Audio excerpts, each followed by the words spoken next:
Patah hati dalam asmara, karena gini, saya pernah cerita di podcastnya Soleh Solihun. Saya itu tidak pernah menjalani relasi asmara. Satu-satunya relasi asmara saya dengan istri saya itu tidak pernah saya jalani atas dasar cinta, tapi atas dasar tanggung jawab. Karena cinta bisa redup, bahkan hilang, tapi tanggung jawab itu abadi. Ngeri. Saya sebetulnya nggak seserius itu, Beb. Saya tadi cuma mau ngomong yang berat di dalam kita patah hati itu sebetulnya bukan karena kita nggak punya pacar lagi atau kekasih lagi, nggak. Karena kita sudah nggak merasa memiliki lagi dan dia tidak merasa memiliki saya lagi gitu. Oh iya. Iya, itu korelasinya tadi dengan memeluk anak gitu. Tapi cinta yang sejati kan bukan memiliki. Memang betul, tapi itu bullshit, Beb. Iya.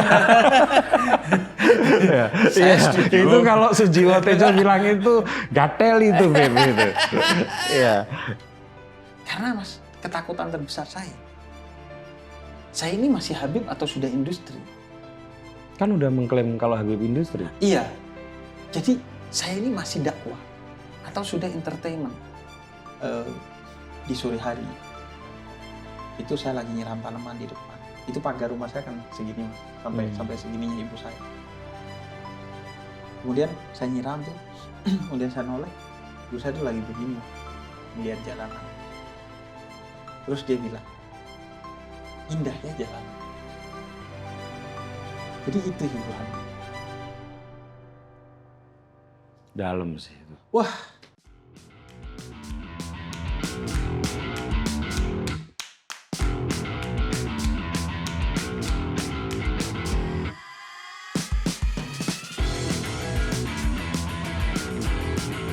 Tapi ujiannya cosplay kayak Nabi.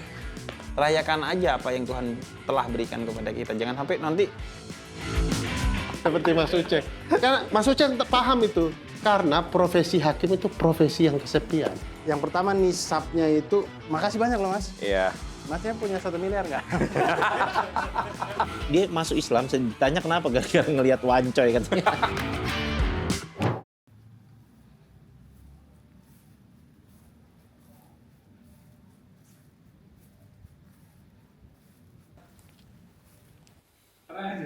Tenang aja. Oh iya, enggak, maksudnya duduk.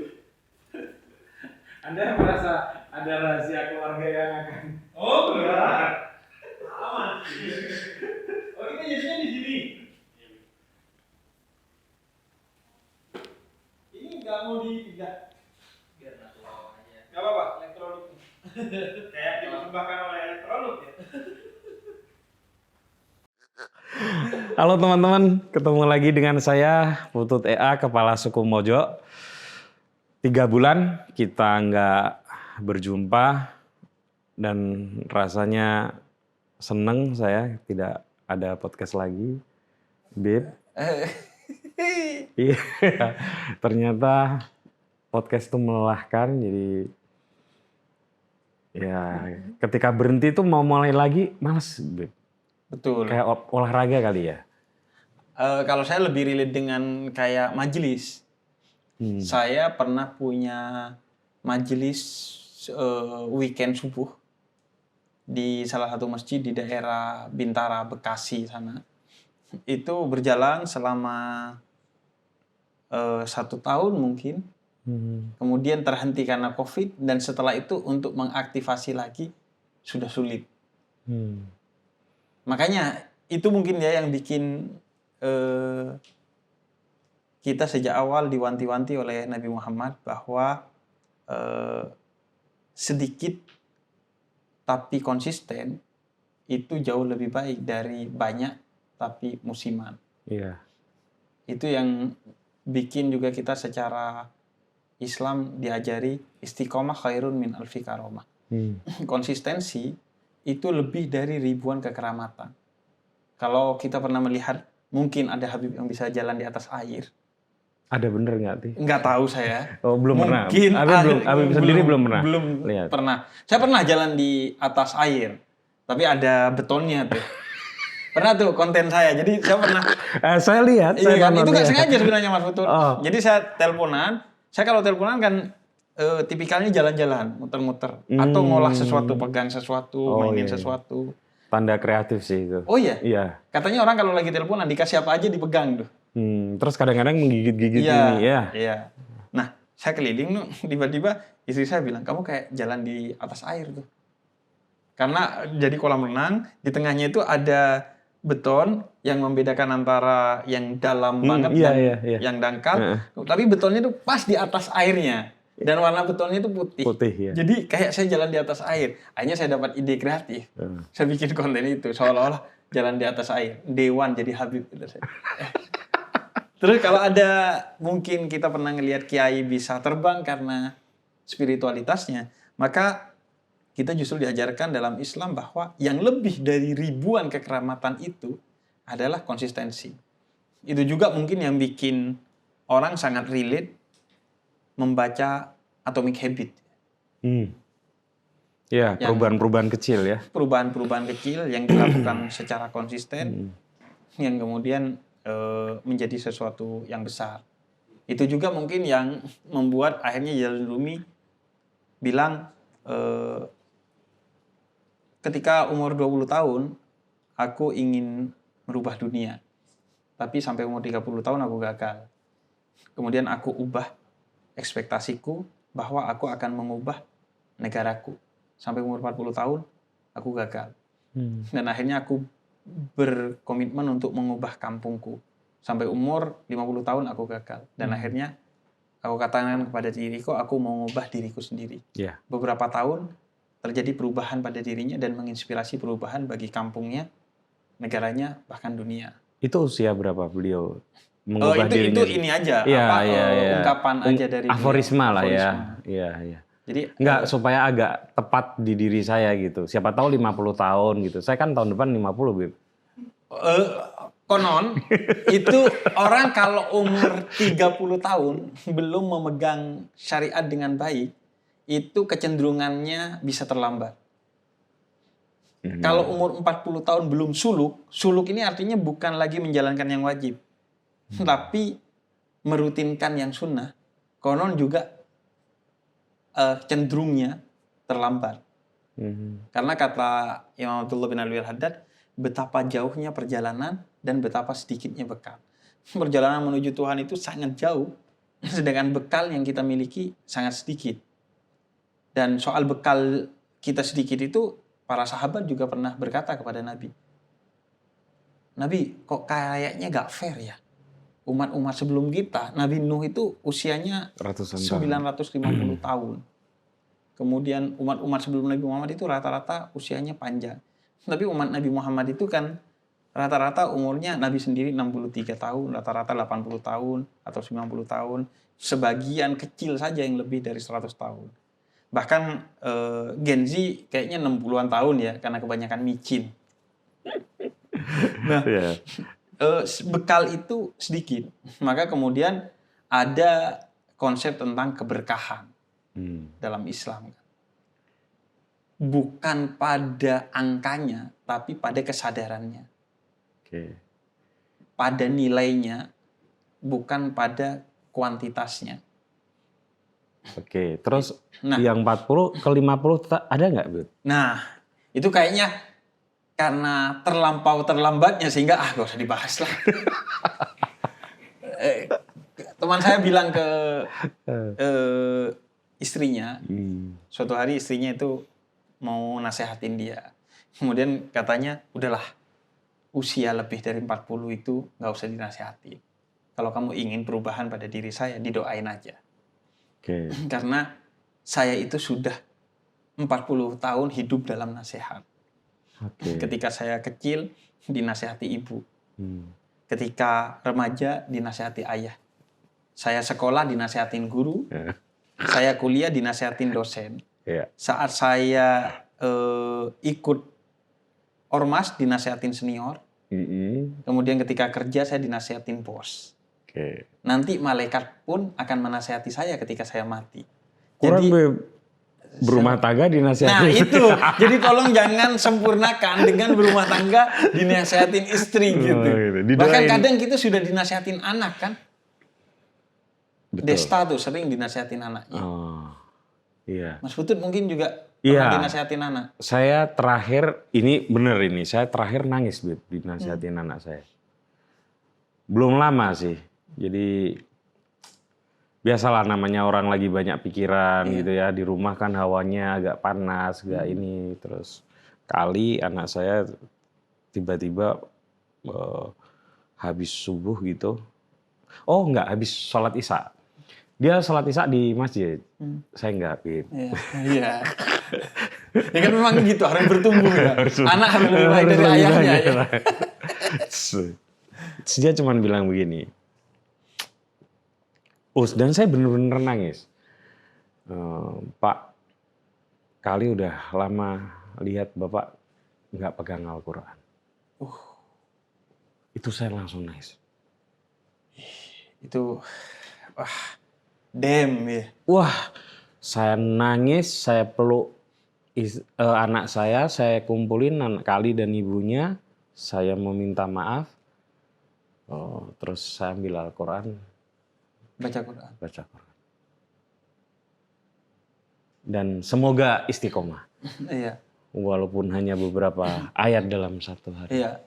Kadang memang bahkan saya yang pendakwah itu justru seringkali mendapatkan nasihat-nasihat yang sederhana, tapi menurut saya secara kualitas ini begitu dahsyat. Contohnya, jadi suatu hari, Mas Putut, saya itu naik pesawat, kemudian lihat di samping saya orang itu baca Quran. Kemudian saya jadi berpikir, iya ya, di pesawat itu kita kan sibuk mencari kesibukan. Iya. Di pesawat itu, kalau kita beruntung, kita gak lupa bawa koran, majalah, atau buku. Betul. Tapi kalau gak beruntung, kita gak bisa ngapa-ngapain. Satu-satunya habit saya di pesawat, sebelum kejadian itu, adalah main Tetris. Tapi Tetris yang sudah kekinian. Yang di Android. Iya, di HP lah ya. Di HP itu. Saya main. Kenapa? Karena itu satu-satunya game yang saya tahu bisa dimainkan secara offline dan tetap tercatat capaian-capaiannya. Jadi kalau kita dapat capaian tertentu itu tetap tercatat walaupun offline. Saya main itu selama mungkin 2 tahun tuh saya. Setiap di pesawat saya cenderungnya main itu kalau nggak tidur. Nah, kemudian saya berpikir, padahal saya kan bisa baca Quran. Karena NU online itu bisa diakses secara offline Qurannya dan tanda bacanya tetap bisa diaktifkan walaupun offline. Oh, saya baru tahu ini. Iya. Oh. Nah makanya saya suka cerita karena bagi saya ini insight yang besar. Dan sejak saat itu, wow, saya hatam Qurannya itu jadi sangat sering, jauh lebih sering dari biasanya. Karena di pesawat 1 jam itu bisa 2 juz. Katakanlah kalau kita bacanya nggak cepat, atau kita newbie dibaca Quran ya, itu katakanlah mungkin optimis 1 jam itu setengah juz bisa lah. Iya sih. Atau ya katakanlah 1/4 juz lah. Iya. Saya nggak bilang bahwa harus di pesawat kan, tapi setiap kita punya kan momen-momen seperti itu. Ya, Misalnya ketika sedang mancing, bagi yang pemancing ya. nanti umpamanya kesamber dia nggak tahu. Tapi minimal kayak Gus Kausar tuh cerita. Kenapa? Ini saya Gus Kausar Iya, Loso. Gus Kausar Loso. Ini saya kiai tapi kalau mancing nggak sembarangan. Minimal 17 Al-Waqiah ini. Iya. Makanya nggak pernah boncos. Iya. Jadi ada banyak kan kegiatan-kegiatan kita yang seperti itu. Dan kemarin saya juga tertampar sama satu konten kreator luar. Itu yang bilang dia membayangkan what if gitu. Bagaimana jika yang selalu kita pegang itu bukan HP, tapi Quran. Berapa juz sehari atau berapa kali khatam sebulan. Bangun tidur langsung pegang HP kan biasanya, coba pegang Quran. Mau tidur berjam-jam pegang Quran yang biasanya pegang HP. Lagi nunggu seseorang pegang Quran. Wah. Jadi hal-hal yang sederhana tapi betul-betul menghujam pada kesadaran. Makanya kata Jalaluddin Rumi kan memang 3 tinggikan kata-katamu bukan suaramu. Sayyidina Ali bilang, idza tamman aqlu naqasal kalam. Kalau orang udah sempurna akalnya, maka akan sederhana perkataannya, tapi menghujam pada kesadaran manusia. Ya. Jadi Terus saya tuh Habib melihat mulai itu, baca Quran di saya pesawat. mungkin udah beberapa bulan ini baca Quran di pesawat dan itu betul-betul akselerasinya sangat tinggi. Tapi Habib bukan karena takut naik pesawat juga ya? Enggak. Kalau saya kan ada unsur Iya. takut. Kalau saya naik ada pesawat. masanya takut naik pesawat. Hingga kemudian karena ya itu habit ya, udah terlalu sering naik pesawat dan mau tidak mau Ya udahlah gitu. ya udahlah. Sebenarnya kejadian terbesarnya ketika terbang dari Malang ke Jogja. Naik ATR. ATR ya? ATR. Naik ATR kemudian itu turbulence parah. Yang sampai semua jatuh barang-barang, kemudian koper ada yang jatuh dan lain sebagainya lah. Pokoknya turbulen gede lah waktu itu. Saya bersama 2 teman saya orang Madura. Dan dia Lucu nih pasti. ambil lembaran doa yang disediakan. Iya, disediakan ya. Dan dia baca doa 6 agama. Saya tanya, serius kamu baca 6 agama? Kata dia, ini bukan waktunya spekulasi. Minimal kita husnul khotimah lah. Menurut 6 agama. Padahal jumlah agama kan ribuan. Itu cuma versi agama Indonesia aja kamu husnul khotimah. Tapi itu turbulence tinggi. Kemudian setelah itu beberapa kali tapi ya udahlah berdamai lah ya. Karena mungkin juga dididik oleh usia ya Mas Putut ya. Sebentar dong, maksudnya usia ini gimana? Iya. Habib kan baru... Saya 38 tahun. Iya. Tapi kayak udah tua ya? Pikiran soal mati itu sudah mulai relate dengan diri saya. Oh iya. Iya. Betul. Mas Putut Menjelang mulai, 40, menjelang 40 ya. ya. Mas Putut juga merasakan menjelang 40 ya. Menjelang 40. Jadi kematian yang tadinya jauh itu tiba-tiba mendekat secara akseleratif. Tiba-tiba gitu. Dekat sekali. Ditambah fakta-fakta mulai ada teman kita yang mati. Plus kalau di usia saya, teman saya udah mulai mantu, Bib. Oh iya. Iya. Kenapa? Mantu itu berarti kematian. Bukan gitu. Tua dong. Bentar lagi kan dipanggil kakek, nenek. Iya. Kan ya Allah. Tapi karena kan itu juga fase penting bagi seorang ayah. Konon salah satu fase penting seorang menikah ayah kan terakhir ya. Iya. Tugas terakhir seorang ayah kepada anaknya. Hak seorang anak atas ayahnya kan. Konon salah satu fase terpenting adalah ketika anak sudah tidak mau dicium dan dipeluk ayahnya ya. Nah itu sedang saya alami. Oh iya. Berat. Perasaan apa yang lebih berat itu daripada dia membantah. Oh iya. Iya. Berarti lebih berat berhenti dicintai daripada mulai dibenci ya. Pernah patah hati nggak, Beb? Dalam pengertian umum pernah. Iya kan kita patah hati itu kan tidak mesti relasi asmara kan? Enggak, ini relasi asmara. Oh relasi asmara enggak. Benar. Kurang kafah rasanya jadi manusia nggak pernah patah hati, Beb. Patah hati dalam asmara karena gini. Saya pernah cerita di podcastnya Soleh Solihun. Ya. Saya itu tidak pernah menjalani relasi asmara. Satu-satunya relasi asmara saya dengan istri saya. Itu tidak pernah saya jalani atas dasar cinta. Tapi atas dasar tanggung jawab. Karena cinta bisa redup, bahkan hilang. Tapi tanggung jawab itu abadi. Ngeri. Saya sebetulnya nggak seserius itu, Beb. Saya tadi cuma mau ngomong. Yang berat di dalam kita patah hati itu sebetulnya bukan karena kita nggak punya pacar lagi atau kekasih lagi, enggak. Karena kita sudah nggak merasa memiliki lagi. Dan dia tidak merasa memiliki saya lagi gitu. Oh iya. Iya, itu korelasinya tadi dengan memeluk anak gitu. Tapi cinta yang sejati kan bukan memiliki. Memang betul, tapi itu bullshit, Beb. Iya.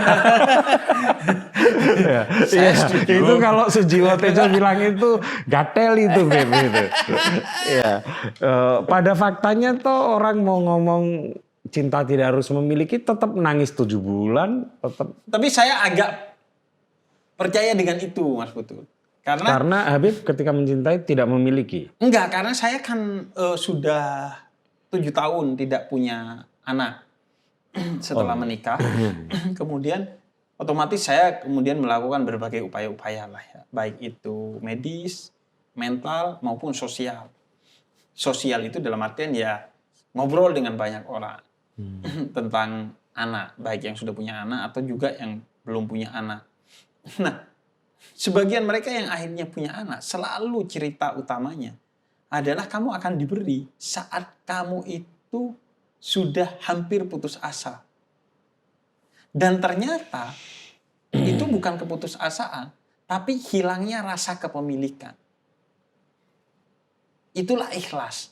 Ketika kita merasa bahwa keputusan bukan milik kita, tapi milik Tuhan kita. Begitu kita berserah, maka Tuhan akan berikan amanat. Beb, saya mengalami yang seperti Habib rasakan. Apa? Lama nggak punya anak? Fase nggak punya anak. Berapa tahun? Nggak lama sih, cuma begini konteksnya. Kalau nggak lama. Begini, Beb. Habib menikah. Nggak punya anak, sombong dulu. Beb, diminum ya. Ini teman-teman di kantornya Habib. Enak sekali, bukan enak soal apa-apanya ya, kantornya pasti enak lah ya, Habib Industri ya. Cuman semua disediain makan, minum luar biasa, semua dipinjemin, makasih Beb ya. Boleh disclaimer dikit? Ya boleh. Mungkin foto di belakang Mas Putut, itu foto saya yang besar sekali. Itu bisa mendistraksi orang ya. Saya cuma mau bilang bahwa saya memajang itu bukan karena NPD. Bukan. Kita memang cari spot yang memang ada Habibnya. Tapi itu karena pemberian orang. Jadi saya selalu mengapresiasi apa yang orang berikan kepada saya. Karena itu di sini itu banyak foto-foto saya yang bentuknya lukisan-lukisan, itu pemberian dari orang. Saya berusaha untuk pajang sebagai bentuk apresiasi. Bahkan kalau di setnya Beda Universe di depan itu ada satu lukisan yang mungkin di mata kepala kita biasa saja, tapi di mata hati saya itu luar biasa karena dilukis oleh seorang difabel. Itu karena Anda merasa dipajang untuk menghargai atau ada pikiran kalau orang itu tiba-tiba datang kok nggak ada lukisan saya yang dipajang gitu? Enggak, orang itu nggak bisa datang ke sini juga sebenarnya. Enggak, yang lain-lain ini maksudnya. Iya, iya siapapun. Kan yang bisa datang ke sini privilege Mas Putut doang. Enggak, karena kan kantor saya relatif ya orangnya itu aja. Enggak, itu ada hubungannya dengan tadi. Kena, saya kan menikah terlambat. iya, terlambat. Istri saya juga terlambat. Jadi kita ditekan dari dua sisi. Satu faktor usia. Yang kedua faktor sosial. Yang faktor usia itu nggak bohong ya Mas. Nggak bohong. Ya. Maksudnya kita bisa bilang bahwa tidak ada kata terlambat untuk menikah. Tapi secara medis tetaplah ada titik di mana perempuan itu punya batasan ya. Betul. Terutama perempuan, Bib. Iya, khususnya perempuan. Karena mohon maaf ya, siapa itu rocker Akbar. Rocker God Bless. Oh, Ahmad Albar. Ahmad Albar. Usia 71 Habib kan itu. Iya kan nyebutnya ya. 71 atau 72 beliau diberkahi anak. Iya. Saya bukan berarti bilang Habib juga begitu. Enggak maksud saya enggak. Saya mau mencontohkan. Enggak, saya kelamaan kalau 71 saya baru punya anak. Masalahnya punya anak ini bukan hanya proses reproduksi, tapi proses edukasi. 71 saya harus mendidik anak tuh. Betul. Kayak makanya kalau ada teman minta nasihat saya menikah atau enggak, itu selalu saya bilangnya, loh menikah ya itu pilihan. Tapi kalau misalnya memang ada aspirasi untuk punya anak, umur wajib diperhatikan. Betul. Nah saya termasuk tidak mendengar nasihat itu. Iya. Itu nasihat tidak ayah memikirkan saya, itu. Nasihat ayah saya. Jadi ya bahwa harus dihitung gitu. Betul. Wah, nggak semua hal ini bisa difilsafatkan lah di hidup. Betul. Dan itu Beb. Iya, nggak semua orang yang bisa selesai dengan quote-quote bijak, divolkatif gitu ya. Dan itu berat banget Beb. Iya. Nggak punya anak itu tekanannya emang berat. Dan lebih berat di istri. Persis. Karena dianggap itu tanggung jawab istri. Nah, dan itu. dianggap kesalahannya atau masalahnya itu selalu di istri. Dan seringkali ego suami bikin dia tidak mau membuka diri untuk diobservasi. Betul. Setuju itu saya. Itu kasihan banget, Beb. Itu fase-fase dalam hidup saya juga yang sangat menyedihkan. Karena saya harus membentengi istri saya dari pertanyaan-pertanyaan sosial yang membuat saya emosional. Bukan karena saya ditanya punya anak itu persoalan buat saya atau enggak. Tapi lebih ini melukai istri saya. Gitu. Dan masalahnya sekarang obrolan bisa di media sosial. Itu yang paling ini berat. Saya agak miss juga Habib membuka kayak gini tuh di podcast itu kan. Enggak apa-apa karena menurut saya itu salah satu, saya nggak menyebutnya masalah tapi tantangan terbesar. Karena mungkin saya nggak tahu ya, bisa dieksplor secara riset kenapa tiba-tiba tidak punya anak itu menjadi fakta yang dekat dengan saya dan menjadi fenomena yang relatif besar. Dulu itu orang nggak punya anak jarang sekali di kampung saya, Mas. Tapi sekarang relatif mungkin angkanya di 30%. Apalagi di kampung, Beb, udah dibikin candaan kayak gini, Beb. Yang bikin di bawah pohon pisang aja jadi. Gitu, Beb. Oh, kan gitu. lebih ngeri lagi. Itu mah candaan di kampung saya. Iya sama kan. Iya. Ya, Jadi ada Anda satu bedanya Bondowoso, saya Rembang gitu Betul. aja kan. Tapi sama-sama ada pohon pisang, sama orang kampung juga Betul. kan. Ya kalau ukurannya pohon pisang, mah pohon pisang pantang berbuah 2 kali. Kata Enggak, maksudnya Zainuddin begitu bikinnya di bawah pohon pisang. Tenggelamnya kapal Van der Wijk. Van der Wijk, iya. Bilang pantang pohon pisang berbuah 2 kali. Tapi nyatanya janda bisa punya anak. Udah itu analogi yang nggak tepat. Tapi cuman ada satu hal. Teman saya pernah bilang begini. Jadi teman saya itu nggak punya anak lama. Terus dia bilang begini. Padahal ya, yang zina aja punya anak. Nah itu kan mau ngomong kayak gitu, yang dibikin di bawah pohon itu maksudnya itu. Padahal justru tantangannya orang berzina adalah punya anak. Iya. Iya kan, tantangannya orang yang belum menikah itu punya anak, dia takut punya anak. Iya, betul. Kalau tantangannya orang menikah adalah gak punya anak, dia takut gak punya anak. Yaitu justru ujiannya. Betul. Sama-sama ujian itu. Iya. Sama-sama pengingat kan sebenarnya. Akhir kita berhenti. Terus mohon maaf, Berzina. cara menghibur istri bagaimana, Bu? Dengan seluruh tekanan seperti itu. Ya, dulu saya masih bilang begini, Sayyidah Maryam itu tidak punya suami. Tapi karena Allah ingin dia punya anak, maka Allah bikin dia hamil dan punya anak. Maka kekuatannya ada pada Allah, bukan pada kuasa kita. Zulaiha mengejar cinta Yusuf, dia gak mendapatkan Yusuf. Tapi ketika Zulaiha mengejar cinta Allah, dia mendapatkan cinta Allah dan cinta Yusuf. Itu untuk orang yang belum mendapatkan jodoh. Ada banyak kisah-kisah dalam Al-Quran yang memberikan motivasi kepada kita, menjadi obat bagi kita sebenarnya. Tapi kan tetap aja tantangannya terlalu besar ya. Iya. Sehingga kemudian pola pandang kita juga mungkin terlampau sekuler ya. Sehingga Al-Quran yang begitu dahsyatnya pun kadang tidak menjadi obat bagi kita karena kitanya, bukan karena Qurannya. Jadi selanjutnya kalau saya kemudian ya pertama adalah membatasi kepada orang-orang yang betul-betul tidak saya duga, tapi memang secara faktual dia toksik. Baik itu keluarga, teman, ataupun siapapun. Karena begitu juga yang dilakukan oleh Nabi Muhammad kepada pembunuhnya Sayyidina Hamzah, Wahsy. Kata Nabi Muhammad, aku memaafkan kamu, aku tidak benci kamu, tapi jangan pernah terlihat olehku. Karena ketika melihatmu, aku jadi sedih. Karena teringat kepada Sayyidina Hamzah.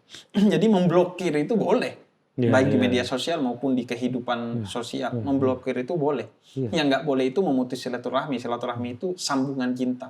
Tetap cinta tapi nggak mau lihat. Tetap cinta tapi nggak mau kerja lagi. Tetap cinta tapi nggak mau ngobrol lagi. Iya.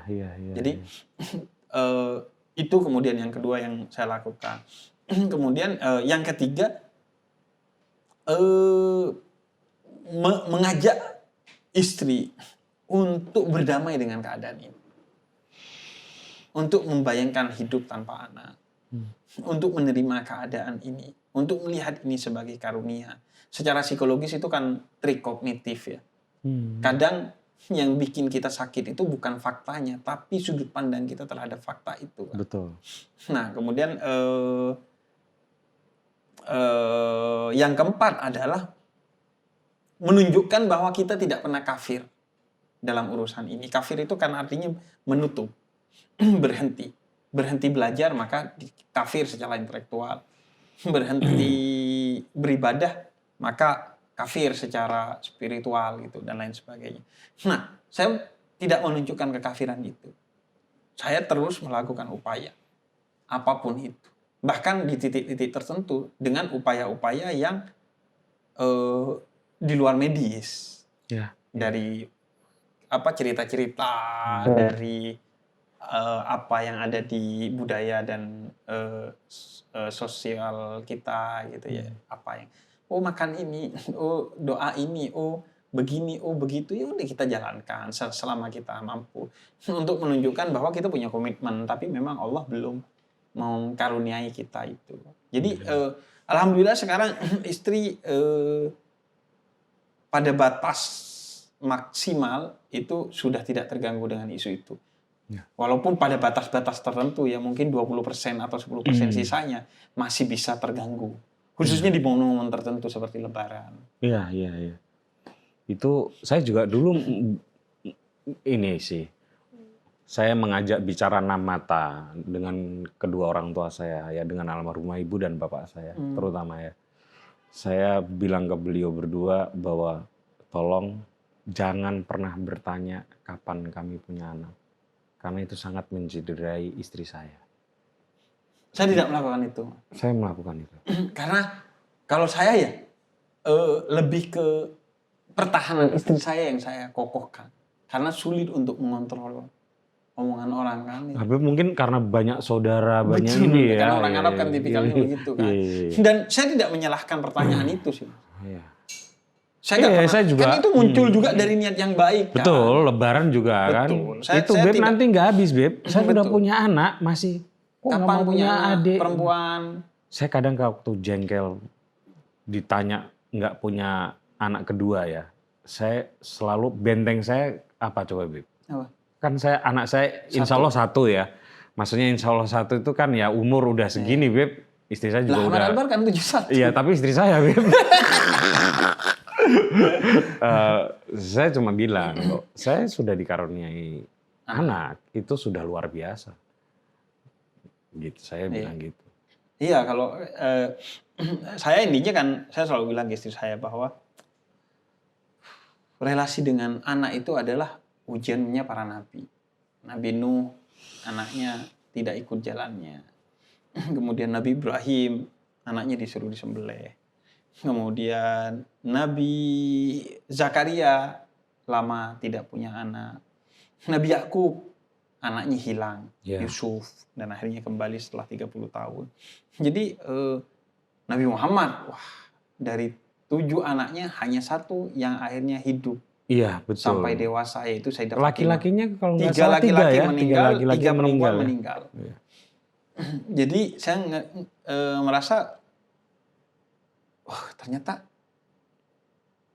kita ini bukan cuman, saya ngomong ke istri saya, ternyata kita ini bukan cuman cucu Nabi, tapi ujiannya cosplay kayak Nabi. Maksud saya, ya udahlah dirayakan aja. Jangan sampai kita ketika nanti sudah punya anak, kemudian kita menyesal. Kenapa ya dulu pas nggak punya anak nggak dirayakan ya dengan jalan-jalan. Kan, kenapa kita selalu berpikir tentang apa yang belum Tuhan berikan kepada kita? Betul. Rayakan aja apa yang Tuhan telah berikan kepada kita. Jangan sampai nanti ketika punya anak, seharusnya dulu pas belum punya anak itu begini, semuanya kesenangan. Iya. Nah, sampai masuk kesenangan itu, Beb. Apa yang Habib dapatkan di semua ini ya? Ketenaran, kekayaan, kreativitas. Kok ketawa? Ilmu. Seolah-olah semua mau, bukan semua sih. Iya, seolah semua itu terkumpul di Habib gitu. Dulu itu merasa akan sampai di titik ini nggak, Beb? Enggak. Justru sebaliknya. Tapi, sorry saya potong ini ya. Anda kan pernah cerita dulu, waktu ngambil honorarium udah masuk transferannya belum ngambil dengan beberapa teman kan. Dalam keadaan nggak punya full, sampai nggak sujud punya duit sama sampai sekali. sujud alhamdulillah Iya, di di mesin ATM. ATM kan. Saya tadi ngobrol di sama kakaknya Habib kebetulan lagi ada di sini. Ternyata Habib ini secara sosial aman di Jakarta. Oh ya, Oh, saudara-saudaranya di sini semua. Wah, saya pikir dramatis loh momen itu. Saya membayangkan orang situ, orang Bondowoso nun jauh di sana, Iya. kuliah di Jakarta. Wah, kiriman. Lah, saudaranya di sini semua. saudara ya kan gini, jarak itu bukan soal itu kan Mas. Kadang kita berjarak dengan orang yang secara jarak dekat dengan kita kan. Ya, tapi secara sosial kan aman, ekonomi sosial ada kakak-kakak. Lah, kan kita sama-sama tidak aman. Kakak-kakak saya juga ketika di Jakarta kan tidak aman. Kan mereka jomblo juga waktu itu, belum menikah semua. Oh. Dan tidak aman. Karena kan salah satu mungkin variabel utamanya adalah orang tua kami kebetulan adalah orang tua filantropis yang tidak pernah membekali anak-anaknya kemampuan finansial. Bahkan cenderung ayah saya itu ada sentimen negatif terhadap uang dan orang kaya.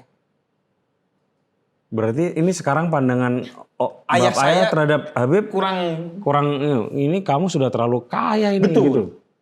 Ayah itu bukan ngelihat, ayah itu kan hidupnya seumur hidup miskin.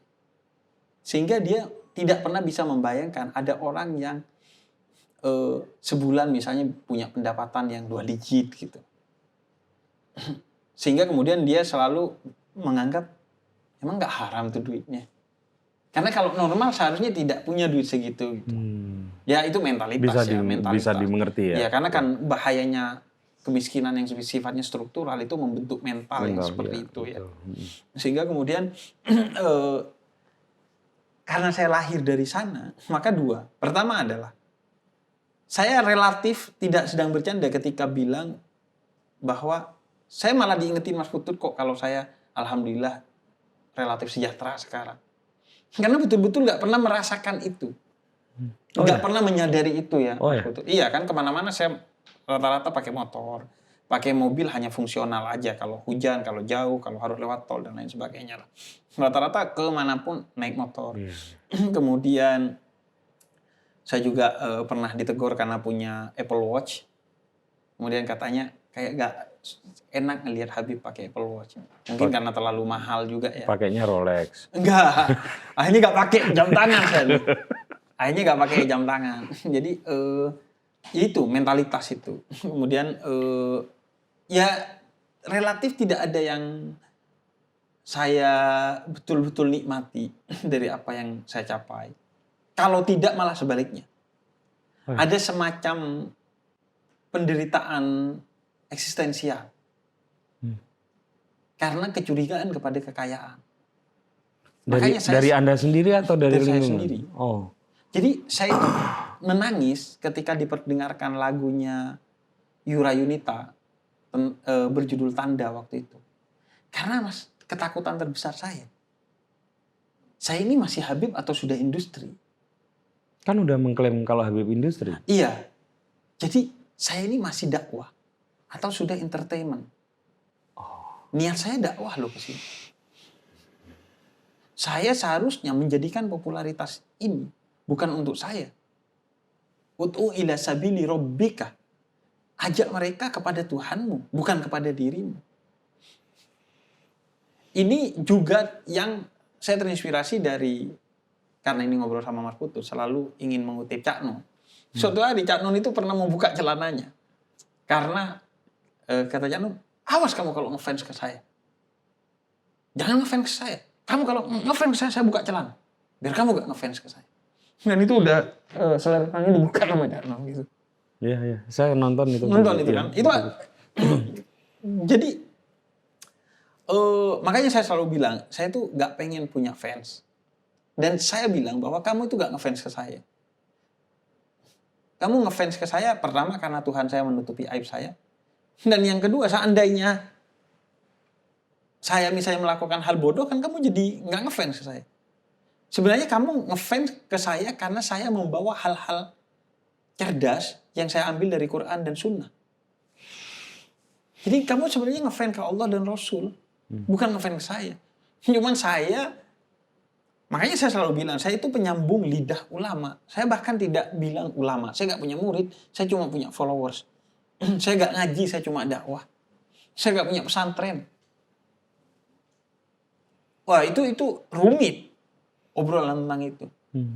Karena orang itu nggak teruji. Seorang seperti saya ini nggak teruji kan Mas Putu. Kenapa? Karena saya nggak punya murid. Orang kan melihat saya dari jauh, tidak intensif. Orang besar itu adalah orang yang punya murid. Yang muridnya itu sudah dekat dengan dia dan intensif dengan dia, tapi tidak berkurang, bahkan bertambah pengaruh dan kewibawaannya di depan muridnya. Orang mungkin kalau dekat sama saya, akhirnya nggak ngefans sama saya. Karena ternyata biasa aja. Iya. Itu yang Jadi Habib, mohon maaf ini, Habib selama ini nggak menikmati kebesaran dalam dalam tanda pengertian kutip. yang utuh enggak. Maksudnya Ada persoalan eksistensial juga di betul, situ. iya, ada banyak hal yang dulu saya pengen terus sekarang saya mampu beli, saya beli, enggak juga. Kalaupun beli tidak bisa total menikmatinya. Salah satunya PS5. Saya itu Nintendo dari kecil, Mas. Udah punya? Saya iya, orang Berarti tua kaya saya. dong. Enggak, jadi orang tua saya itu punya keinginan untuk anak-anaknya tidak keluar rumah.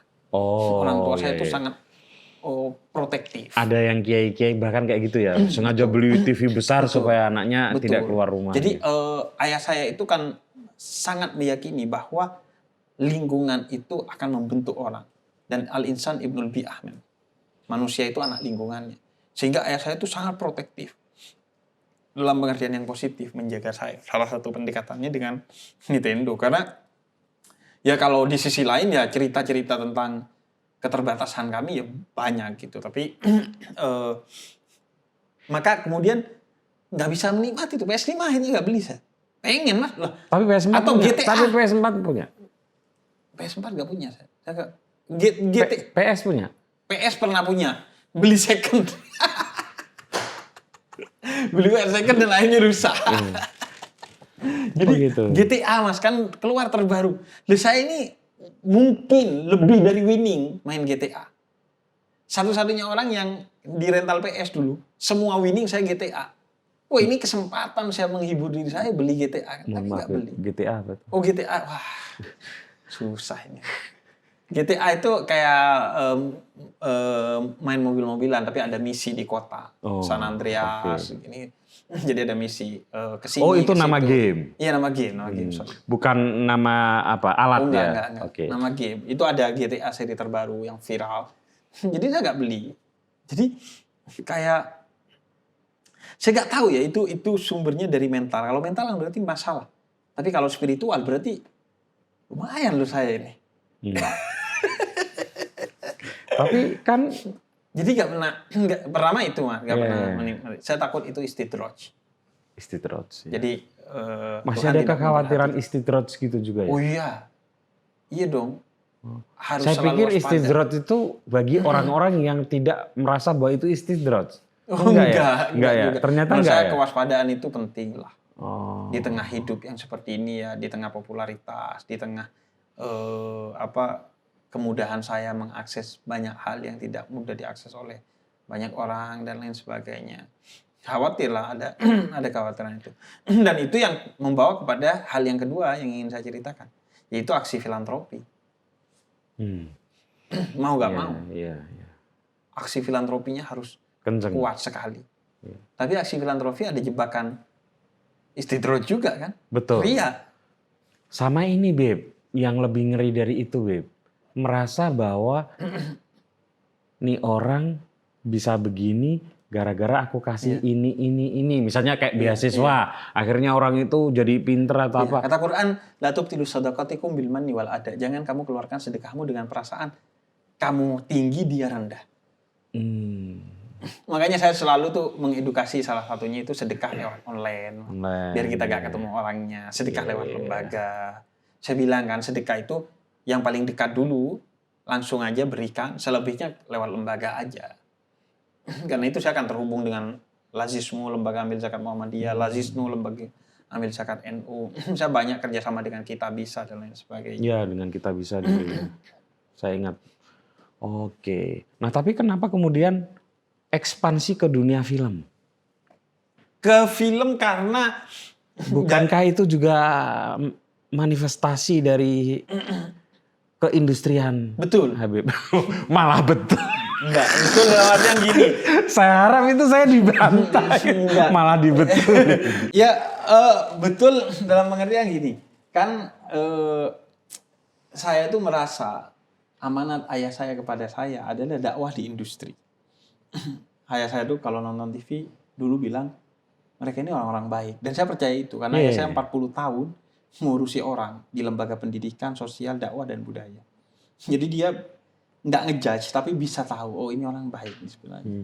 Ya dari pengalaman 40 tahun.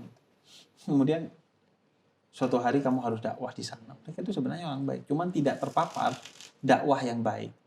Mereka itu bukan nggak suka Islam, tapi nggak suka kepada oknum-oknum umat Islam yang menyampaikan Islam secara tidak tepat. Tidak mesti salah, tapi tidak tepat approach-nya kepada artis-artis itu. Nah, kemudian akhirnya saya terdidik untuk ya udah dakwah ke sana. Bahkan ayah saya itu punya ujaran yang unik, Mas. Gini ya, kamu mikir aja, kamu saya sekolahkan nanti agar kamu targetnya dakwah kamu itu mengislamkan Bill Gates aja lah. Itu kalau Bill Gates Islam, zakatnya berapa tuh? Oh, iya. Pengaruhnya berapa? Ya secara kuantitatif, pola pikir kuantitatif ayah saya itu begitu. Tapi kan itu ya khas candaan orang Madura aja. Tapi ada hikmahnya kan dari sana. Kalau saya dakwah di industri, maka saya bisa pinjam mulut artis-artis itu untuk bicara kepada fansnya. Betul. Saya punya platform yang efektif untuk menebarkan nilai-nilai cinta kasih dalam Islam dan lain sebagainya. Makanya akhirnya saya punya keinginan untuk dakwah di industri ini menjadi kuat dan terus ekspansi. Nah, salah satu ekspansinya itu adalah pada film layar lebar. Karena film itu memang secara engagement tentu tidak lebih besar dari media sosial kan, Mas. Tapi secara kedalaman pengaruh saya rasa begitu besar. Saya ingat sama Dian Sastro. Film pertama yang akhirnya merubah diri saya atau terasa sekali dampaknya kepada saya. Saya ingat tuh di Citos nonton Laskar Pelangi. Waktu itu Citos ada bioskop. Nonton Laskar Pelangi. Itu pulang Mas kayak kayak ya mungkin karena saya juga dekat dengan relasi guru yang ikhlas karena ya saya kan seorang guru yang tidak karena digaji. Anda nggak baca bukunya ya? Kan Anda anti baca buku ya, fiksi novel kan? saya nggak baca. Nggak baca novelnya saya. Saya cuma nonton filmnya. Iya. Itu Mas, kayak ya betul-betul berbekas. Bahkan di Kenduri Cinta, saya tuh selalu bilang, Kenduri Cinta itu kan paling tidak di malam itu bikin orang tidurnya tenang dalam keadaan baik-baik saja kan. Yeah. Besok puyeng lagi, besok mungkin sesat lagi. Tapi kalau dia mati malam itu kan husnul khotimah. Iya kan? Iya. Lumayan itu. Dan itu yang terjadi kepada seorang perempuan di Batam. Ngaji, ikut pengajian saya. Satu-satunya momen dia berkerudung dan ngaji. Dan pulangnya dia wafat. Ayahnya gak bilang innalillah. Ayahnya bilang alhamdulillah. Di Batam? Di Batam. Karena itu pertama kali dia pakai kerudung. Dan itu pertama kali dia ngaji. Dan dia wafat dalam keadaan berkerudung. Selesai ngaji. Sudah sholat isya dan sholat maghrib. Sudah tobat bersama. Dan dengan gelang pengajian. Saya selalu bilang begitu. Maka ketika ke layar lebar, saya optimis. Dan saya betul-betul mikirin value-nya utamanya. Bahwa ini ditonton banyak orang, alhamdulillah. Nggak ditonton banyak orang, innalillah. Kita tetap pengen ditonton banyak orang. Tapi bukan utamanya karena pertimbangan bisnis. Tapi pertimbangan pengaruhnya agar makin luas. Karena itu, seandainya Mas ya, bukan karena ini mengancam industrinya, saya itu nggak ada masalah dengan buku bajakan yang membajak buku saya. Iya. Seandainya Saya bukan kan. saya juga termasuk Iya. orang yang tidak punya masalah dengan itu. Betul lah. Seandainya kita tidak mikirin industrinya Betul. bisa mati ya. Betul. Seandainya Juga kita nggak- saya sebagai kacamata penerbit yang diberi amanah penulis, masa saya nggak ngomong soal itu? betul. Kan saya dikasih amanah naskah. Iya, Beb. betul. Ya, Untuk kalau dijaga, saya untuk kan? dijaga gitu. Dan Kalau itu kriminal juga iya. kan. Kalau buku-buku saya sih ya saya cuek lah. Tapi begitu orang ngasih amanah ke saya, kan amanah itu harus saya jaga. Betul. Gitu. Ya. Dan saya pernah punya buku judulnya apalagi Islam kalau bukan cinta itu gratis. Ya, ya. Di-upload di salah satu platform kemudian digratiskan. Ya, saya juga ada beberapa buku Iya kan yang saya gitu kan. gratiskan. Iya, artinya kita tidak sedang bekerja di sini gitu. Kita sedang mengabdi di sini. Tapi kita pengen pengaruhnya luas. Makanya dan kebetulan saya baru ingat di awal-awal film ini akhirnya mau dibuat, itu di buku pertama saya sebagai wali YouTube. Iya kan? Ya kan saya nggak bakal jadi wali kutub, jadi wali YouTube aja lah. Iya. Itu Tuhan ada di hatimu. Salah satu babnya dakwah bil film, dakwah dengan film. Oh. Nah di sana itu bercerita tentang seorang kiai yang didatangi oleh umatnya yang menolak pembangunan bioskop di kampungnya. Kemudian kata kiai itu, halah, yang dibangun itu seharusnya adalah kedaulatan diri untuk mengontrol tontonan dengan sebaik-baiknya. Kalau tontonannya nggak akan bisa dikontrol, kan suatu hari bioskop itu akan masuk ke rumahmu dan memang masuk dalam bentuk TV. Betul. Minimal kan bioskop Trans TV itu dulu. Ya jam 8 bioskop Trans TV segera dimulai. Bahkan masuk ke tangan anakmu, yaitu di HP. Kita bisa nonton Netflix di HP sekarang. Jadi yang seharusnya dilakukan adalah kamu memastikan tontonan itu bernilai tuntunan. Maka kita butuh dakwah bil film, dakwah dengan film. Makanya kemudian Seni Merayu Tuhan, film saya, itu adalah upaya untuk melanjutkan dakwah saya. Dari buku, kemudian ke YouTube, dan akhirnya ke film. Karena ulama itu di pesantren saya diajari kutubi itu yang berdakwah dengan nulis, hitobi yang berdakwah dengan khutbah. Saya kan udah khutbah saya juga, kemudian menulis saya juga, kemudian saya tambah YouTubi yang berdakwah dengan YouTube. Karena dulu belum ada ya ulama itu. Dulu ya. belum ada. Nah Oke. sekarang ini ditambah lagi. Apa? Jadi Ditambah nama saya kan film. sebenarnya Husin. Jadi saya itu maunya dipanggil Habib Husinema. Karena sudah masuk ke sinema. Itu gimana? Kok bisa buku non fiksi di mana Anda itu dalam tanda kutip tidak pernah membaca buku-buku fiksi? Iya. Ya ini ini Saya sendiri. sendiri dari Habib. Saya sependek yang saya ingat ya, atau minimal secara serius saya belum pernah baca novel. Bahkan novelnya Buya Hamka pun nggak pernah ya. Oh, saya nonton filmnya. Tapi novelnya Iya, nggak novelnya malah baca enggak. kan? Saya masa tenggelamnya kapal Van der Wijk. Ya. Hampir saya mati melanggung cinta hayati. 2 bulan tergeletak, merintih, menangis, memohon dikasihani. Kau datang dengan tangan berinai. Kau katakan aku miskin, kau miskin. Hidup tidak akan berjalan tanpa uang. Hafal itu dialog Zainuddin. Aku Zainuddin. Luar biasa. Wah, itu saya hafal itu. Wah film yang Itu Anda suka film Tenggelamnya kapal Van der Wijk? Wijk. Saya relatif suka semua film-film tentang dari bukunya Buya Hamka, Tenggelamnya kapal Van der Wijk, kemudian yang tentang haji itu. Iya. Buya Hamka itu ternyata keren sekali ketika menulis menulis Fiksi. novel. Fiksi. Iya. Saya kenal Buya Hamka sebagai Tapi kan Anda nggak baca fiksinya? enggak, saya nggak baca. Ya Iya. saya tahunya dari sana. Kan. Filmnya. Saya kenal Buya Hamka sebagai seorang penafsir Quran. Betul. Kan. Tesis saya tentang Buya Hamka. Oh, Salah iya. satunya perbandingan antara Buya Hamka tafsir Qurannya dengan Said Qutb. Apa tafsirnya itu, Bib? Tafsir Al-Azhar. Al-Azhar ya. Yang kemudian jadi Ya. masjid, jadi sekolah yang juga secara tidak langsung Oh, itu diinisiasi oleh dari itu? Buya Hamka. Ya. Pengajiannya kan di sana di Blok M. Oh gitu. Oh, ada hubungannya ya sekolah-sekolah Al-Azhar dengan tafsir itu? Saya nggak bisa bicara banyak, tapi sependek yang saya tahu iya. Bukan dengan tafsirnya, dengan Buya Hamkanya ya. Dengan Buya Hamkanya. Oke.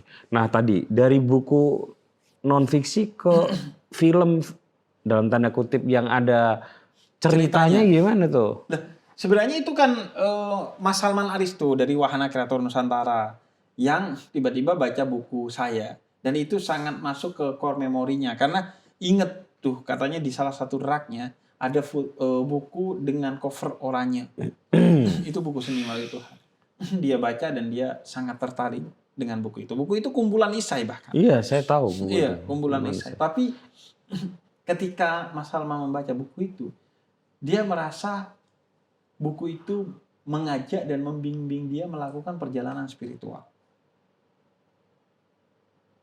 Ini tidak karena sedang mau merayu Habib supaya bukunya difilmkan kan? Oh enggak. Ah. Karena sebenarnya justru seharusnya saya yang merayu dia kan. Karena kan Bener juga sih. iya kan ada dampak ekonomi bagi saya kan. Bukunya makin laku, saya juga dapat bayaran dari right-nya dan lain sebagainya. Kemudian kata beliau, ini saya merasakan diajak dan dibimbing. Makanya filmnya itu genrenya coming of age. Jadi perjalanan kedewasaan secara spiritual dan lainnya karena banyak sekali konflik yang kemudian disampaikan di film itu. Nah, begitu juga yang lain sutradaranya Kang Jasa David itu ketika diajak untuk jadi sutradara untuk pertama kalinya ini debutan Kang Jasa.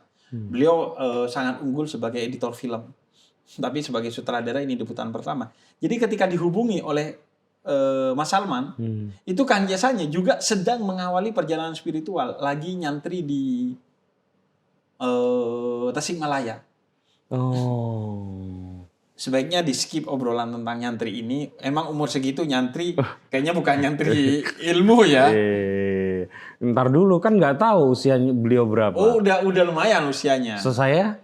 Iya mungkin. Atau bahkan udah telat berarti buat orang seperti saya bukan untuk telat, nyantri ya. berarti nyantrinya bab lain. Oke. Jadi akhirnya semua orang bahkan kita kan FGD ya Mas Putu. Kita FGD, kita lempar ke orang-orang. Sebagian orang itu ATI, sebagian kelompok hijrah. Itu spektrumnya kita luas. Filmnya dan bukunya kita FGD-kan. Kita sangat hati-hati. Bahkan kenapa saya akhirnya mau? Karena yang ngajak kerjasama adalah Wahana Kreator Nusantara. Yang memang PH yang saya punya kepercayaan yang besar. Dalam memperjuangkan value, tuntunan dalam sebuah film. Syutingnya pun syuting sehat. Maksudnya syuting sehat? Iya, syutingnya sehat, gak sampai yang tengah malam. Oh iya. Oh sekarang jadi isu yang sensitif ya itu ya. Dan betul, syutingnya betul, bahkan sehat secara mental. Kita punya guidance. Larangan-larangan tindakan ataupun kataan yang bernuansa seksis, yang bernuansa bullying dan lain sebagainya. Di seputar Lokasi ekosistem syutingnya kita itu. jaga betul itu. Bahkan di mana-mana tuh larangan-larangan, aturan-aturan dan lain sebagainya. Sangat berbeda dari ya saya kan di TV juga kan. Di TV ini jauh lebih ketat penjagaannya. Sehingga orang merasa sangat enjoy. Itu kunci utamanya adalah saya trust, saya percaya kepada Wahana Kreator Nusantara. Jadi akhirnya bekerja samalah kita. Dan sampai sekarang gak kecewa. Insya Allah gak akan kecewa. Terus relasinya positif dan lain sebagainya. Nah akhirnya karena melihat itu kemudian ini harus jadi film yang menceritakan value utama dari buku ini. Yaitu coming of age. Ya. Bagaimana orang menjadi dewasa secara emosional, secara spiritual. Secara apapun. Secara sosial. Isunya tentang itu, pendewasaan. Nah, karena itu kemudian akhirnya kalau judulnya kan emang ya Mas Putut bisa lihat lah sebagai seorang penulis dan penerbit, judulnya memang sangat menarik ya. Sangat menarik dan itu bukan berarti karena sedang ada Anda, itu Anda termasuk yang ikut mengawali booming judul pakai seni-seni, Beb. Iya, betul. Dan ada sedikit misi di sana. Karena itu ditulis saat seni kan dianggap dan dikonotasikan haram kan oleh sebagian kelompok muslim kan.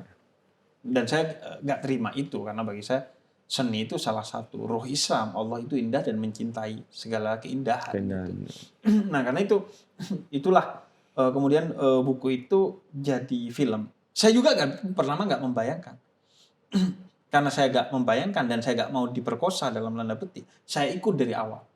Oh, ikut bedah Tidak ada naskahnya. satu meeting pun yang saya lewati. Bukan cuma naskah mas sebelum. Bukan cuma ide. Tapi di link dengan penerbit saya ikut. Semuanya saya ikut. Walaupun sebenarnya tidak seharusnya saya ikut kan. Tidak ada kepentingan saya ikut juga. Tapi saya ingin memastikan semua prosesnya itu sehat. Semua prosesnya itu tidak melenceng dari visi saya. Saya tidak ingin film ini digarap dalam perspektif industri ansi. Sekedar untuk mau cari penonton dan lain sebagainya. Maka dari ide FGD draft pertama sampai draft terakhir tidak pernah saya tidak hadir. Itu yang menulis Mas Salman Aristo ya berarti? Iya, Mas Salman Aristo salah langsung penulisnya nulis sama, sendiri. Iya, Mbak Gina juga, Mbak Gina Esnur istrinya yang juga di Wahana Kreator Nusantara. Jadi kita ikut terus tuh. Kemudian berarti ikut bedah naskah gitu? ikut. Padahal Habib kan mohon maaf nggak punya pengalaman tentang bagaimana membangun Tapi saya kan karakter penulis aktor. bukunya kan. Positioning saya di sana kan. Menjaga value-nya itu ya, Iya, lebih ke menjaga value. iya. Dan itu agak berat karena kan Berat. di sana saya tidak dihormati sebagai Habib. Ini debat-debat. Aku pikir berat tuh, maksud saya berat karena tune in antara karakter ini harus karakter set up-nya, settingnya harus begini. Begitu kan, Mak. Debatnya kan keras, kayak debat Basul Mas Said. Masa ya? Iya, keras banget kan. Saya juga kaget itu. Dan pada batas tertentu kan saya nggak ngerti udah ini debatnya apa. Karena ini? pakai istilah-istilah film. Istilah-istilah yang saya nggak ngerti kan. Iya. Jadi kayak kelihatan tolol aja kita kan. Wah, jadi itu proses yang akhirnya makanya saya belajar banyak dan besar di film ini kan.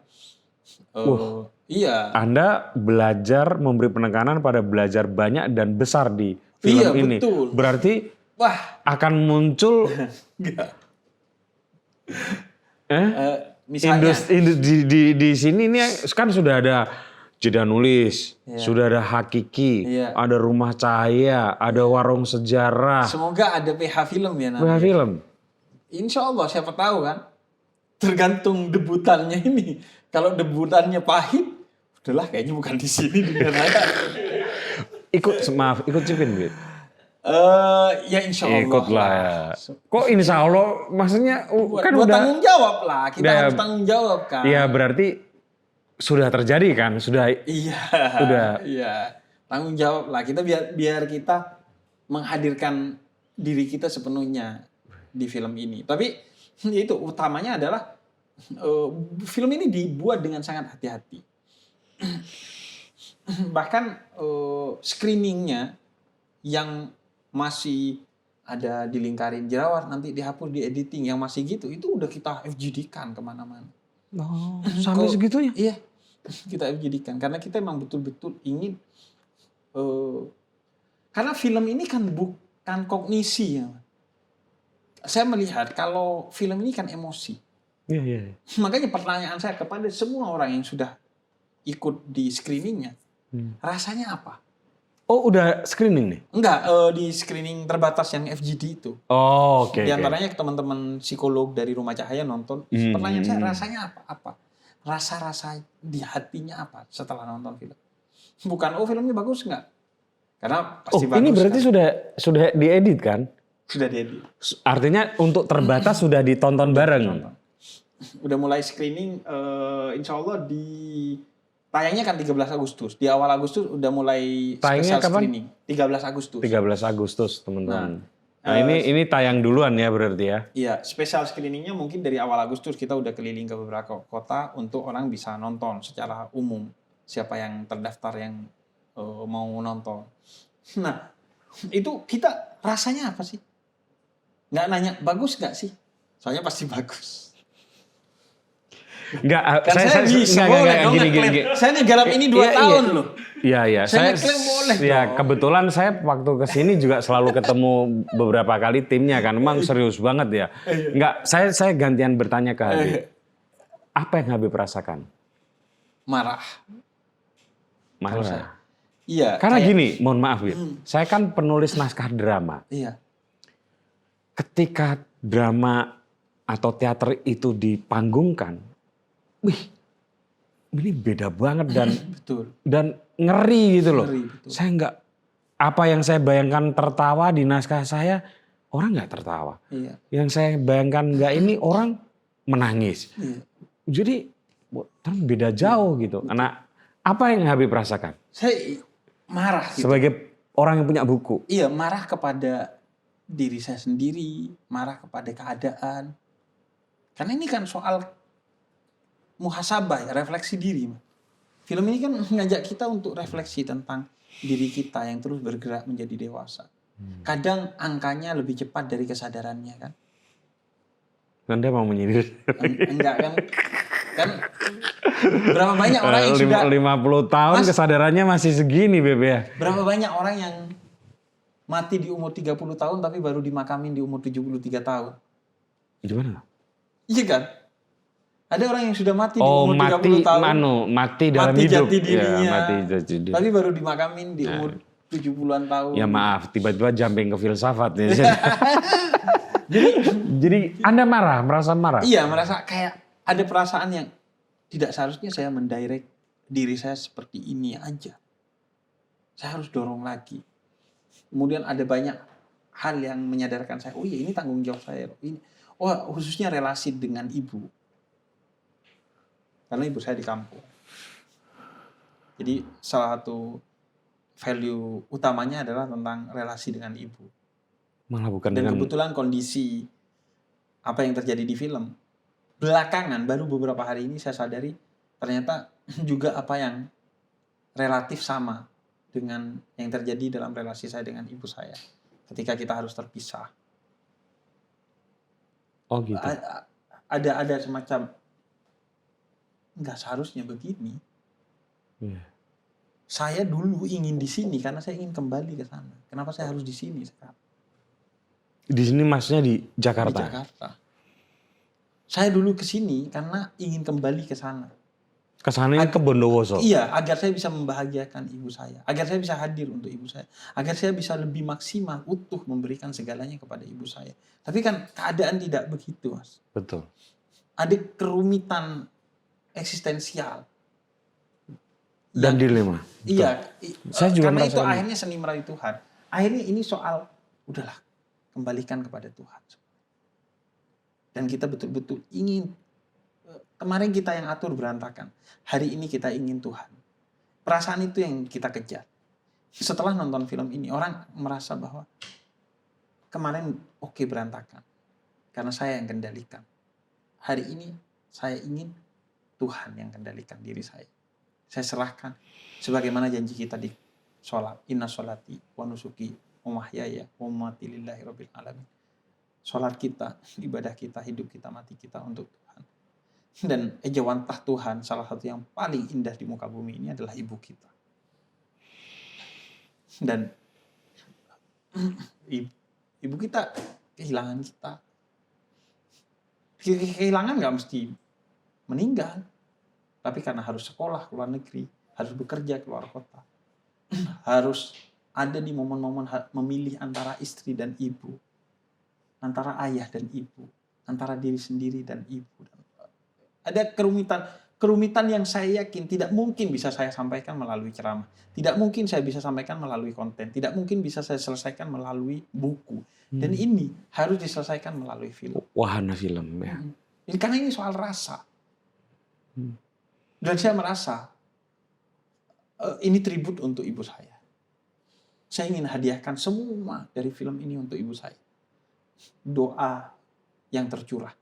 Orang yang bertobat karena film ini. Orang yang akhirnya menjadi baik. Baik saja dengan ibunya karena film ini. Semua kemuliaan.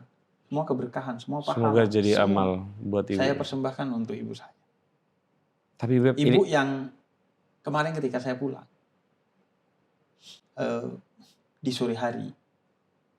Itu saya lagi nyiram tanaman di depan. Itu pagar rumah saya kan segini Mas. Sampai segininya ibu saya. Kemudian saya nyiram tuh, kemudian saya noleh, ibu saya tuh lagi begini Mas, melihat jalanan. Terus dia bilang, indah ya jalanan. Jadi itu hiburannya. Dalam sih itu. Wah, saya foto itu Mas. Saya foto, saya coba jadikan wallpaper. Sehari tumbang diri saya. Nangis terus. Wah enggak deh, saya ganti itu. Itu ibu saya masih ada. Bayangkan kalau, Saya, Beb, iya kullu nafsin dha'iqatul maut. Semua ibu akan meninggal. saya bisa mengerti kenapa Ustadz Abdul Somad tuh setiap cerita soal ibunya kan sudah wafat juga ya. Beliau bilang begini, tidak ada kesedihan yang benar-benar hilang dari seorang anak laki-laki yang ditinggal meninggal dunia oleh ibunya. Itu diakuin oleh Ustadz Abdul Somad. Iya, Dan saya juga merasakannya. Iya. Sampai sekarang rasanya itu kesedihan terbesar saya yang walaupun sudah diperam, sudah ditanam dalam-dalam itu Udah enggak. berapa tahun meninggal ibu? Covid, Beb. Masih Iya. relatif dekat. Dekat, iya. Dan agak tragedis ya. Iya. Agak mendadak sih, ya, agak mendadak. Jadi tapi yang luar biasa dari Allah ya. Saya itu orang yang sangat takut kehilangan ibu saya. Pasti ya, sebagai seorang anak laki-laki, ya orang tua siapapun, terutama relasi anak laki-laki dengan ibunya gitu. Habib juga mungkin merasakan. Tapi memang Allah sudah setting entah kenapa di hari itu memang saya siap. Dengan rentetan kejadian yang luar biasa lah. Yang membuat fondasi saya kuat. Karena salah satu yang saya tidak siap di dalam hidup ini adalah ditinggal meninggal dunia ibu saya. Gitu. Itu seni merayu Tuhan. Maksudnya Allah nyeting pas waktunya saat kita siap. Jadi bagaimana kemudian kita menyadari itu, melemparkan itu ke langit kepada Tuhan dan lain sebagainya. Jadi karena menurut saya itu sesuatu yang berat.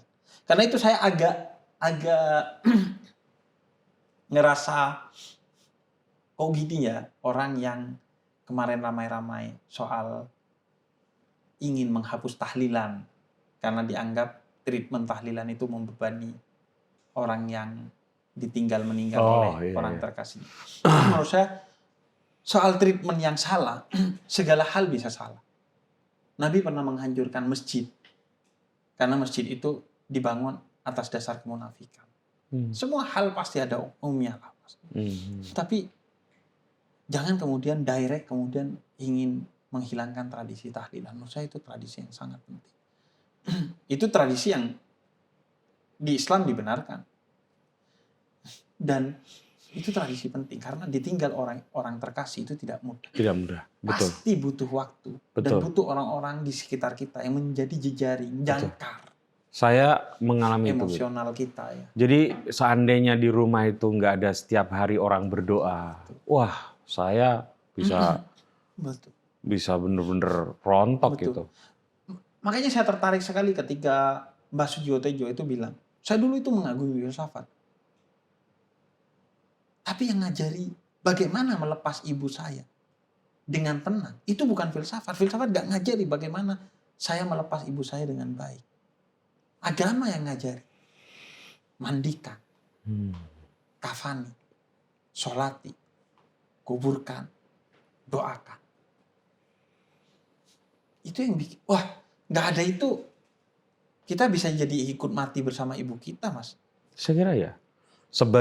Mungkin tidak mati secara fisik, ya, tapi jiwa kita. eksistensi. Sebagian eksistensi kita terkubur bersama jenazah ibu kita. Ibu kita. Iya, iya. Saya hampir mengalami itu. Apalagi sebaliknya. Kalau tidak dihibur oleh banyaknya orang yang datang mendoakan, kita berdoa bersama. Gitu. Karena itu, saya menghormati orang yang nggak tahlil. Saya juga dekat dengan teman-teman Muhammadiyah yang nggak tahlilan. Saya dekat sekali. Kalau itu karena ideologis, nggak ada masalah. Dan outputnya pasti akan positif. Kritiknya pasti akan positif. Yang kita khawatirkan kan kalau itu motivasinya adalah kebencian. Kalau itu motivasinya adalah persaingan, murahan, rendahan. Ya. Hanya karena kamu nggak suka pada satu ideologi atau organisasi masyarakat tertentu. Jangan main-main dengan kematian. Beb, ngomong-ngomong bapak saya Muhammadiyah. Iya. pendiri Muhammadiyah di kampung saya Nah, itu. dan bapak saya tahlilan. Iya kan. Artinya ini nggak ada hubungannya dengan NU, Muhammadiyah, ideologi ini dan ini. Ini kita harus punya cara untuk menyelamatkan jiwa-jiwa yang masih hidup ketika Betul. ditinggalkan oleh ibunya, ayahnya. Apalagi sebaliknya, Mas. Kalau ibu ditinggalkan Anaknya. dan ibu ditinggal anak ini kan nggak mesti mati, Mas. Kemarin di press conference film Seni Merawat Tuhan, yang jadi ibunya Bu Rike Rike Diah Pitaloka itu menangis, bercerita tentang bagaimana dia dengan anaknya sekarang kan kayak Mas Putu, udah gak mau dipeluk, udah gak mau Iya. dicium, harus merantau karena sekolah. Belum mati tuh. Wah, saya relatif tidak pernah melihat seorang ibu dan ayah yang masih hidup jiwanya setelah ditinggal mati anaknya. Sebagian bahkan ikut mati bersama anaknya. Sebagian tetap hidup, bernyawa, tapi tidak berjiwa ada. Jadi, nah itu kompleksitas itu yang ada di Seni Merawat Tuhan. Sehingga saya kaget ketika... Nangis dong kalau nonton film itu Bib nanti. Iya, psikolog Rumah Cahaya nangis. Padahal saya ngelihat ini, maksudnya secara mental dia bagus dong psikolog. Dan orangnya memang bukan tipikal yang melankolis, sentimental. Tapi ternyata menangis. Bahkan saya nggak menduga bahwa yang nangis dia. Maksudnya saya nggak menduga bahwa dia juga akan nangis gitu. Jadi saya merasa ya harus dengan film. Walaupun kita kalau di filsafat kan meringkas itu berarti meringkus kan. Iya. Iya kan? Kita nggak bisa meringkas rasa itu. Tapi semaksimal mungkin kita ingin mengcapture rasa itu. Iya. Agar apa? Agar kita siap untuk dewasa. Siap kehilangan ibu, siap kehilangan ayah, siap kehilangan kekasih. Karena juga ada konflik cinta beda agama di filmnya. Oh gitu ya. Jadi Yang itu jelas bukan Habib lah ya. wah itu jelas bukan. Menurut saya ya mohon maaf ya tanpa mengurangi rasa hormat sedikit pun saya kepada mereka tetap respect lah. Karena Mereka kita ini nggak tahu siapa? cinta harus berlabuh di mana kan. Mereka yang cinta beda agama ini. Saya cinta beda volume AC aja. Repot Mas hidup kita kan. Iya kan. Menurut saya apa itu patah hati yang dipersiapkan ya.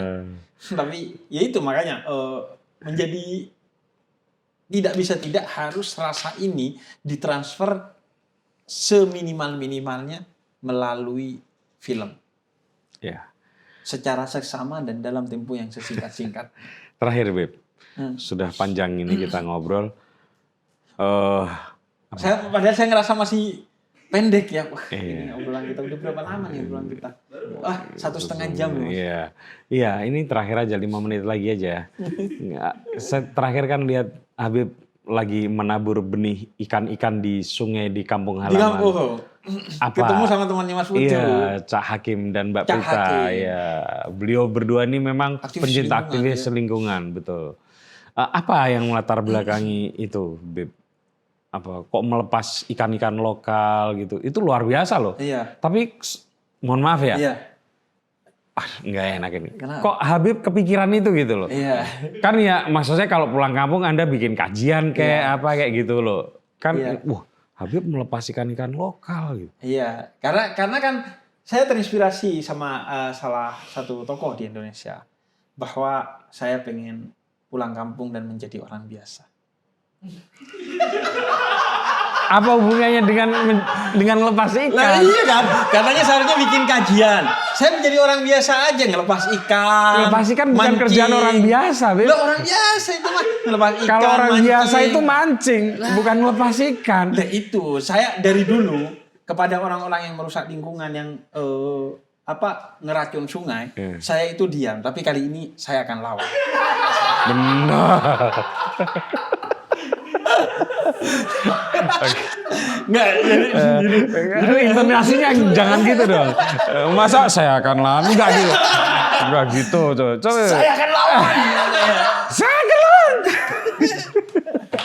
Tapi Ya enggak lah. Saya merasa saya melihat kerusakan lingkungan ini dampaknya serius. Saya melihat di kota. Saya melihat betapa ini nggak bisa ditukar dengan apapun. Kerusakan lingkungan itu nggak bisa ditukar dengan apapun kan, Mas. Betul. Sehingga yang bisa adalah dengan kita menjaga. Karena ini bukan warisan dari masa lalu, ini titipan dari masa depan. Ya. Lingkungan ini. Kita punya amanat untuk menjaga ini untuk generasi selanjutnya. Karena itu saya ngelihat kampung saya nggak boleh rusak. Maka saya melakukan berbagai upaya secara kultural, secara lingkungan, bukan hanya ekologis Mas, tapi secara kultural. Iya. Dan kebetulan itu salah satu formula yang paling pas. Jadi inisiasi saya bikin kemudian gazebo. Udah punya 5 atau berapa itu? Udah ada mungkin 7. 7. Sebenarnya Itu bukan kalau saya yang bikin. jadi warung semua udah jadi warung Madura Iya. pinggir sungai itu. Nah, Beb. itu kan kita nggak mau kan modernisme merenggut itu kan. Iya. Kita nggak mau terjadi revolusi industri di kampung saya kan. Yang menyebabkan aset-aset kultural, romantisme itu hilang karena nafsu finansial kan. Sebenarnya bukan saya yang bikin, teman-teman yang bikin di mana-mana. Kemudian saya melihat inisiasi itu bagus, akhirnya saya mencoba hadir di sana, menghadirkan teman-teman aktivis lingkungan yang lebih profesional, ya kan. Teman-teman Mas Utut itu kan orang-orang yang profesional, Betul. yang tahu polanya daripada saya belajar dari awal, daripada lebih baik teman-teman- kolaborasi lah Iya, ya. kolaborasi. Datanglah. Maka jadilah jejaring itu. Pertama jejaring ekologis. Kita jaga sungainya. Yang kedua jejaring kultural. Kita nongkrong di sana. Nobar bola kemarin full di sana. Kemudian jejaring spiritual. Kita ngaji juga di sana. Biasa. Jadi akhirnya banyak masalah yang akhirnya selesai di sana. Masalah sosial banyak selesai di sana. Dari ngobrol-ngobrol, akhirnya selesai masalah. Nanti siapa tahu udah jadi jejaring ekonomi kan. Madura Beb, jangan lupa. Nah, jejaring ekonomi itu harus hati-hati ya. Iya kan? Kenapa? Iya, makanya saya relatif gak memposting itu karena khawatir orang akhirnya datang dan rusak lah iya. apa yang sudah kita bangun. Tapi ini sih, setiap ya ini kan banyak teman saya yakin belum pernah ke Bondowoso, Beb. Iya, Iya kan, mohon maaf Beb. iya. Kalau Rembang kan sering dilewatin orang. Betul. Walaupun orang Tapi kan nggak berhenti lewat doang. Iya betul, itu dia. Bahkan stasiunnya pun nggak tahu stasiun Rembang ini yang mana. Gitu. Iya, itu dia. Cuman ada namanya aja di pinggir jalan gitu ya. Kalau Bondowoso kan jarang Beb. Jarang. Tapi sekali kita lewat ke sana memang, airnya pinggir jalan tuh melimpah memang. Iya. Luar Dan saya mensyukuri biasa. karena dengan begitu akhirnya jadi kota pensiun kan. Jadi enak saya kalau pensiun di sana aja. Iya sih. Kok tahu kalau itu kota pensiun? Oh itu Bondowoso itu adigiumnya katanya bende besar, bahasa Maduranya bende besar. Itu bende besar artinya ben aben tak kerasa. Hari-hari tidak kerasa karena orang nikmat. Iya. Dan berusaha memproklamirkan sebagai kota kopi. BRK Bondowoso Republik Kopi. Karena Akan ada banyak penantangnya sih, tapi ya nggak apa-apa, namanya juga usaha ya Beb ya. oh nggak apa-apa, Iya. nggak apa-apa. Kita Kawajen ditantang oleh Banyuwangi. Iya, kalah kan? Kalah karena Banyuwangi modal kaos I Love Banyuwangi disebar ke orang di pinggiran Bondowoso tuh, di sisi Bondowoso. Jadi orang Bondowoso pakai kaos I Love Banyuwangi. Ini semua orang sekarang musuh Banyuwangi kalah semua, Beb. Oh iya. Iya. Jember. Situ Bondo Baluran. Baluran, Dianggapnya betul. Banyuwangi. Betul, iya. Bali aja. Jember kalah soal bandara kan. Akhirnya Bandara, bandara Banyuwangi betul. yang paling kuat di ujung timurnya. Jangankan kota-kota itu, mohon maaf. Bali yang terkenal tempat wisata. Pulonya, salah satu pulonya. Pulau Diambil. Menjangan namanya. Iya. Itu Saya orang pernah sudah banyak berangkatnya dari Banyuwangi daripada dari Bali. Betul. Pada dari Bali hanya 15 menit, dari Banyuwangi bisa 1,5 Dan pernah jam. nggak kamu Menjangan? Saya sering. Iya. Saya kalau diving Bali di kan situ. kayak ini punya saya. Pelang-pelang tulisannya Bali. Tapi yang orang datang tetap, dari Banyuwangi. Iya, Banyuwangi. Iya. Disitulah problem orang Bondowoso, kalah dengan Banyuwangi, lalu berusaha untuk bikin Bondowoso Republik Kopi. Mungkin itu dari awal memang Max. Iya. Kan kalau Malang itu kan oke ya. Masuknya lewat Lawang. Ya. Iya kan? Masuk Malang lewat pintu. Kalau masuk Banyuwangi lewatnya Genteng, Mas. Genteng. Waduh, saya tahu ini maksudnya Genteng itu kan daerah, tapi iya. Genteng itu daerah masuknya. Daerah masuk Genteng tapi kan Banyuwangi, atap artinya. Oh iya, ini bahaya kalau diterusin. Beb, makasih banyak Beb ya. Iya. Selalu Ya, menarik obrolan sama Mas Witut. ya saya juga seneng sih. Ya, dan untuk episode kali ini yang sudah lama nggak muncul podcast ini bisa langsung ngaji bersama Habib. Dan saya kayaknya mendapat beban algoritmatik nih ya. Karena harus mengawali lagi podcast. Algoritmanya harus dihidupkan lagi nih. Untuk kali ini enggak sih Bib. Oh enggak? Enggak lah. Kirain. Kalau Enggak dapat lah. beban itu Kita enggak. kan udah tahu kalau ya mojok ya nggak bisa dibebanin sama kayak Deddy Corbuzier kan ya bumi langit Tapi kan Beb. itu, Ya, apalagi sama jeda nulis. Saya akan Jeda nulis collab sama Hakiki selesai kita Beb. Apalagi kemarin Ustadz Maulana. Habis kita Beb. Tapi coba saya akan lawan biar Clipper nih nanti ngambil klipnya Mas Witut. Enggak. Saya akan lawan. Nanti di klip. Beb, makasih Beb ya. Iya. Oke, teman-teman, begitu. Semoga obrolan ini bisa memberikan banyak inspirasi buat teman-teman dan sampai ketemu lagi dengan podcast selanjutnya. Dadah.